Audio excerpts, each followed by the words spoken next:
जी अस्सलाम वालेकुम स्टूडेंट्स। आज हमने लॉ ऑफ एक्सपोनेंट को स्टार्ट करना है। बड़े सिंपल लॉ है, आपने इनको क्रैम नहीं करना, सिर्फ समझना है। अगर आपको आते भी हैं वेरी गुड, रिवाइज हो जाएंगे। चलें, number with same base and multiply two each other, ये लॉ पहले कर लें, फिर बाद में एक्सरसाइज 2.15 को स्टार्ट करते हैं। अब इसको समझने से पहले मैं आपके सामने चंद बातें लिखता हूँ। देखें, आज से याद रखना है कि अगर नंबर्स मल्टीप्लाई हो रहे हो ना, तो लॉ कहता है एक्सपोनेंट का कि आपने उनकी पावर्स को हमेशा प्लस कर लेना है। ठीक हो गया। पहले ये बात याद रखिएगा, अगर नंबर्स मल्टीप्लाई हो रहे हो तो पावर्स हमेशा क्या होंगी, ऐड होगी। मल्टीप्लाई चेंज हो जाएगा प्लस में। इसको एग्जांपल से समझते हैं। मिसाल के तौर पर 4 की पावर 2 है, मल्टीप्लाई 4 की पावर 3 है। अब गौर करें, यहाँ पर दोनों की बेस क्या है, 4 और 4। ठीक है। तो लॉ ऑफ एक्सपोनेंट कहता है जब बेस सेम होना, तो ये जो नंबर मल्टीप्लाई हो रहे हैं ना, इनकी पावर किस में चेंज हो जाएंगी, ऐड होकर प्लस हो जाएंगी। तो 2 और 3 को हम क्या कर देंगे, आपस में प्लस कर देंगे। प्लस ही देखें कितना जी, तो ये क्या बन जाएगा, 4 की पावर 5। ठीक हो गया। तो यही लिखा हुआ है, नंबर्स जब विद सेम बेस, जब उनकी बेस सेम होंगी और वो मल्टीप्लाई हो रहे होंगे टू ईच अदर, तो आपने क्या करना है, मल्टीप्लाई को क्या कर देंगे, चेंज कर देंगे प्लस में। यानी इनकी जो पावर्स होंगी हम उनको क्या कर देंगे, प्लस कर देंगे। लेकिन शर्त क्या है, कब पावर प्लस होंगी, अगर वो नंबर मल्टीप्लाई हो रहे होंगे। ये पहला लॉ था। अब हम दूसरा स्टार्ट। दूसरा लॉ क्या है, अब आपने याद रखना, अगर नंबर डिवाइड हो रहे हैं ना, तो उनकी पावर हमेशा माइनस होगी। अगर नंबर डिवाइड हो रहे हैं तो पावर हमेशा माइनस होगी। इसे एग्जांपल से समझते हैं। मिसाल के तौर पर मैं लिखता हूँ 2 की पावर 4 डिवाइड हो रहा है इससे 2 की पावर 2। ठीक हो गया। अब देखिए, दोनों सेम बेस वाले नंबर आपस में क्या हो रहे हैं, डिवाइड हो रहे हैं। तो लॉ ऑफ एक्सपोनेंट क्या कहते हैं, जब सेम बेस वाले नंबर डिवाइड हो तो उनकी पावर क्या हो जाती है, माइनस हो जाएंगी। तो ये आ जाएगी 2 की पावर 2। बाद में इसे सॉल्व कर लेंगे। अभी तो सिर्फ मेन काम ये है कि अगर नंबर डिवाइड या मल्टीप्लाई हो रहे हैं तो पावर में क्या प्लस आएगा या माइनस आएगा। तो ये दो रूल आपने याद रख लेने। ये तो लिखे हुए हैं, लेकिन मैं समझता हूँ यहाँ से मुश्किल हेडिंग में लिखे हुए हैं, लॉ ऑफ क्वेश्चन। ये छोड़ दें, इतनी मुश्किल हेडिंग ना लिखें, जो आपको आसानी लगती है अपने मुताबिक के नोट्स बनाए। ठीक हो गया जी। चलाएं चौथा, तीसरा लॉ है लॉ ऑफ डबल पावर। अब इसका क्या मतलब है, मिसाल के तौर पर आगे सामने में नंबर लिखते हैं 6 की पावर 3 और इसी के बाहर एक पावर है होल 2। अब यहाँ आप गौर कर रहे हैं, इसी एक नंबर पर दो पावर आ रही है, एक 3 भी आ रही है, एक 2 भी आ रही है। तो इस रूल का मैंने नाम दिया डबल पावर, एक ही नंबर के दो पावर्स। तो इधर असूल बड़ा सिंपल है, मैथ्स कहता है कि जो अंदर वाली पावर है ना, वो बाहर वाली पावर से मल्टीप्लाई कर दे। 6 3 मल्टीप्लाई 2, तो ये कितना आ जाएगा, 6 आ जाएगा। ठीक है, बाकी तो सिंपलीफाई बाद में कर लेंगे। अभी हमारा मेन फोकस है कि पावर्स में डिफरेंट सिचुएशन है तो उनको कैसे रिजॉल्व करना है। आए नेक्स्ट। अच्छा, आपने मेरे से अभी पहला लॉ पढ़ा, नंबर जब उनकी बेस सेम हो और वो मल्टीप्लाई हो रहे हैं, तो जो अगर नंबर मल्टीप्लाई हो रहे हैं तो उनकी पावर्स क्या कर देते हैं, प्लस कर देते हैं। अब आए, अगर कोई नंबर हो, बेस ही उनकी डिफरेंट हो, लेकिन हम मल्टीप्लाई हो रहे हैं टू ईच अदर, तो क्या करेंगे। मिसाल के तौर पर मैं आपके साथ 3 की पावर 2 मल्टीप्लाई 5 की पावर। अब देखिए, यहाँ पर पावर्स ऐड नहीं हो सकती, क्यों, क्योंकि बेस ही क्या है, डिफरेंट है। हमने रूल 1 में पढ़ा था, पावर्स तब ऐड होंगी जब उनकी बेस क्या होंगी, सेम होंगी। अब यहाँ जब बेस नहीं सेम है तो हम देखेंगे फिर क्या चीज सेम है। तो फिर आपने खुद उससे सवाल करने हैं, क्वेश्चन में देखना है कि क्या चीज सेम है। तो अगर मैं देखूं इनमें जो चीज सेम है वो क्या है, पावर 2 है। अब मैं क्या करता हूँ, ये पावर 2 कॉमन ले लेता हूँ। 3 मल्टीप्लाई 5 ब्रैकेट में लिख लिया और पावर 2 को मैंने क्या ले लिया, कॉमन ले लिया। बाकी 3 और 5 अंदर मल्टीप्लाई हो रहे हैं, 3 5 द 15 और होल पावर ऑफ 2 वैसे रही। बाद में ये अभी सॉल्व हो जाएगा, वो तो बाद का मसला। अभी हम सिर्फ लॉ देखेंगे इसके पावर के। तो दो ये ना आमने सामने लिखें तो ज्यादा अच्छा है। जब सेम बेस होगी, मल्टीप्लाई हो होंगी, तो पावर्स ऐड। और अगर पावर्स बेस नहीं सेम होगी, फिर लाजमी सी बात है फिर पावर सेम होगी। तो जब पावर सेम होगी तो इसे कॉमन लेके हम सॉल्व कर लेंगे। ये था चौथा लॉ। इसी के साथ ना पांचवा, चलो मैं लिख ही लेता हूँ। लॉ नंबर 2 जब दोबारा रिवाइज करना है, हमने कहा जब नंबर विद सेम बेस हो और वो डिवाइड हो रहे हो तो पावर में क्या फर्क आता है। हमने कहा जब सेम बेस वाले नंबर डिवाइड हो रहे हो ना, तो उनकी पावर माइनस हो जाया करेगी। यही हमने सीखा। अब इसी जैसा मिलता जुलता लेकिन ऑपोजिट है, अब बेस तो डिफरेंट है लेकिन डिवाइड ही हो रहे हैं। ठीक है, अब इसको एग्जांपल से समझते हैं। मिसाल के तौर पर 2 की पावर, नंबर चेंज करना, चले ले लेते हैं 4, ले लेते हैं 4 की पावर 3 डिवाइडेड बाय 2 की पावर 3। ठीक हो गया। अब गौर करें, दोनों ही नंबर की बेस क्या है, डिफरेंट है। अब हम फिर देखेंगे सेम क्या है। सवाल वाला कहेगा भाई जब सेम क्या है, इसकी पावर सेम है, तो हम पावर को क्या ले लेंगे, कॉमन ले लेंगे। ये जो पावर सेम आ रही थी मैंने कॉमन ले ली, 4 डिवाइडेड बाय 2 लिख दिया। ठीक हो गया। बाकी इसको डिवाइड करें, 2 1 2 2 2 4, तो सिर्फ क्या बच गया 2 की पावर 3। बाद में सॉल्व होके 8 तो लिख लेंगे, वो मसला नहीं। सिर्फ अब आपने ये असूल याद रखना है कि अगर बेस डिफरेंट होंगे तो फिर पावर ऑटोमेटिकली या तो सेम होगी, तो उसको सॉल्व करने का ये तरीका होगा। नहीं जी, बस दो और रूल रह गए हैं, वो सिंपल से वो आया करें। और फिर हाँ, सेकेंड लास्ट लॉ है हमारे पास, लॉ ऑफ जीरो पावर। अब इस लॉ का क्या मतलब है, मिसाल के तौर पर मैं आपके सामने लिखता हूँ 2 की पावर 3 डिवाइडेड बाय 2 की पावर 3।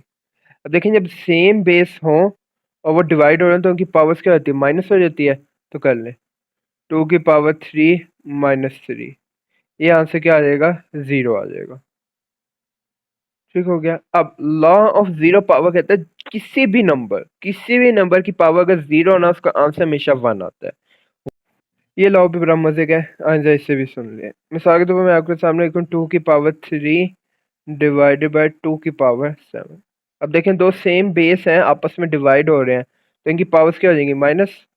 तो 2 की पावर 3 -7। अच्छा एक बात ये में रखिएगा, जो पहला नंबर है वो वैसे ही रहता है, ये जो डिवाइड का साइन होता है ये क्या आ जाता है, माइनस में चेंज होता है। ठीक है, स्टेप वाइज चीजें चलेंगी। फिर उसके बाद माइनस के बाद यहाँ 7 लिखेंगे। ठीक है, क्यों मैंने माइनस के बाद 7 लिखा, क्योंकि डिवाइड के बाद 7 आ रहा है। बात का बच्चे ना, मैं जानबूझ के डिस्कस कर रहा हूँ, ये मिस्टेक कर देते हैं। इसको साफ करने बहुत है घर में चालू, क्या मिस्टेक करते हैं मुझे, अच्छा वो याद आ गया। चलो 7 लिखा होगा 2 की पावर 3 डिवाइड बाई 2 की पावर 7, ये लिखेंगे 2 7 -3, गलत है ये। ठीक है, अगर ऊपर पहले 3 आ रहा है तो पावर में भी यहाँ पहले 3 आएगा। आई होप कि मैं आपको समझा सका कि अगर पहले डिवाइड के फॉर्म में 3 है तो यहाँ पहले 3 आएगा, डिवाइड के 3 के बाद डिवाइड है फिर माइनस, डिवाइड के बाद क्या है 7, तो यहाँ पर भी माइनस के बाद 7 आएगा। ठीक है जी। अब 2 की पावर 3 में से माइनस करना 7, आंसर क्या आ जाएगा, मोस्ट ऑफ द टाइम बच्चे लिख देते हैं 2 की पावर 4। ठीक है, लेकिन बड़ी वैल्यू के साथ साइन कौन सा आ रहा है, माइनस, और छोटी वैल्यू के साथ प्लस, तो यहाँ कौन सा साइन आएगा, प्लस या माइनस, माइनस आ जाएगा। ठीक हो गया।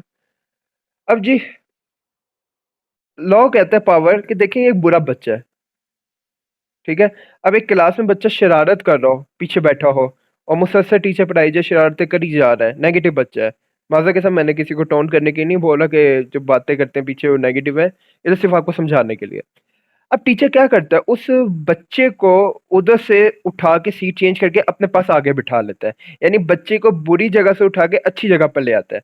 तो इसका मतलब है यहाँ पर भी यही काम करना है। जिसके नीचे कोई नंबर नहीं होता वो क्या होता है, 1। इस बच्चे की जगह चेंज कर दे, 1 चला जाएगा ऊपर, और बुरा बच्चा अपनी जगह चेंज करके क्या हो जाएगा, अच्छा बच्चा बन जाएगा, क्लास को बड़ी अटेंटिव होकर सुनेगा। तो आज से याद रखें, जब भी नेगेटिव नंबर आ जाए, बुरा बच्चा आ जाए, तो आपने उसको अच्छा बच्चा बना के रखना है। Exercise 2.15, using loss of exponent. Exponent के जितने भी लॉज हैं उनको यूज करते हुए सिंप्लीफाई करें, और मेन वर्ड ये right the answer in exponential form. जो आंसर है आपने उसको पावर की फॉर्म में रहने देना है। तो हम पार्ट 1 से स्टार्ट करते हैं। अब एक्सपोनेंट लॉ क्या कहते हैं कि अगर हमारे पास दो डिफरेंट बेस वाले नंबर मल्टीप्लाई हो रहे हो तो पहली बार उनकी पावर्स तो नहीं ऐड होंगी, लेकिन इसमें अगर मैं देखूं तो इन दोनों में बेस तो नहीं सेम, लेकिन पावर तो क्या है, सेम है। तो मैं क्या कर लूंगा, पावर को कॉमन ले लूंगा ब्रैकेट डाल के, क्योंकि दोनों पर सेम आ रही है, और जो नंबर बच गया वो ब्रैकेट के अंदर आ जाएंगे। बाकी इनको मल्टीप्लाई कर दें, 2 5 10, और 10 के ऊपर पावर क्या आ जाएगी, 4 आ जाएगी। मैं 10 की पावर 4 को इसलिए नहीं मजीद सिंप्लीफाई कर रहा क्योंकि इसने खुद क्या है, आंसर जो आपको फाइनल आएगा ना उसको एक्सपोनेंशियल फॉर्म यानी पावर की फॉर्म में लिखना है। ठीक है, तो ये पार्ट 1 था। 2 स्टार्ट कर, पार्ट 2 है। इसको करने से पहले एक क्वेश्चन कर लेते हैं। मिसाल के तौर पर मैं आपके सामने लिखता हूँ y, पहला वेरिएबल, इससे मल्टीप्लाई हो रहा है y। अगर दो ब्रैकेट्स के दरमियान कोई साइन ना होना तो ये हमेशा याद रखिएगा बाय डिफॉल्ट वो मल्टीप्लाई हो रहे होते हैं। ठीक है, अब ना इस पहले वाले y के ऊपर कोई पावर है ना इस दूसरे वाले पर, तो बाय डिफॉल्ट यही समझ आते हैं इन दोनों पर पावर क्या है, 1 है। ठीक है, अब आपको पता है लॉ ऑफ एक्सपोनेंट कहते हैं जब दो सेम बेस वाले नंबर मल्टीप्लाई हो तो उनकी पावर्स क्या होती हैं, ऐड हो जाती हैं। तो 1 + 1 which is equal to y की पावर 2। ठीक हो गया। अब हम इसी के जरिए ये सॉल्व कर लेते हैं। अब समझे मिसाल के तौर पर ये पूरा एक y है,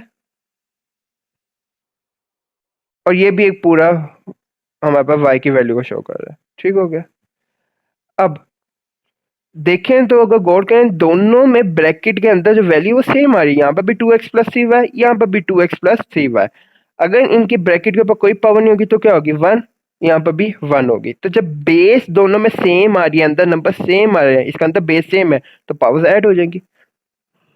बेस क्या है, 2x प्लस 3y, दोनों की बेस सेम है तो पावर 1 प्लस 1 ऐड हो जाएंगी, और आंसर क्या बन जाएगा, 2x plus 3y is equal to क्या, होल की पावर 2।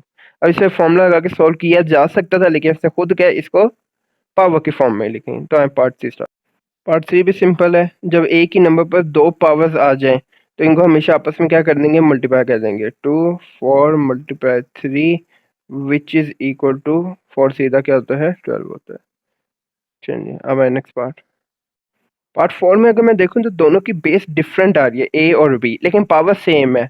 तो मैं क्या करूंगा, पावर को क्या ले लूंगा, कॉमन ले लूंगा, सॉरी पावर को कॉमन ले लेंगे, और जो बाकी नंबर बच जाएंगे उनको हमने ऐसे ब्रैकेट की फॉर्म में लिख रहा है। मजीद से सिंप्लीफाई करके आप इस तरह लिख सकते हैं कि ए बी की मल्टीप्लाई का साइन हटा के ए बी की पावर क्या आ रही है, 6 आ रही है, ठीक है।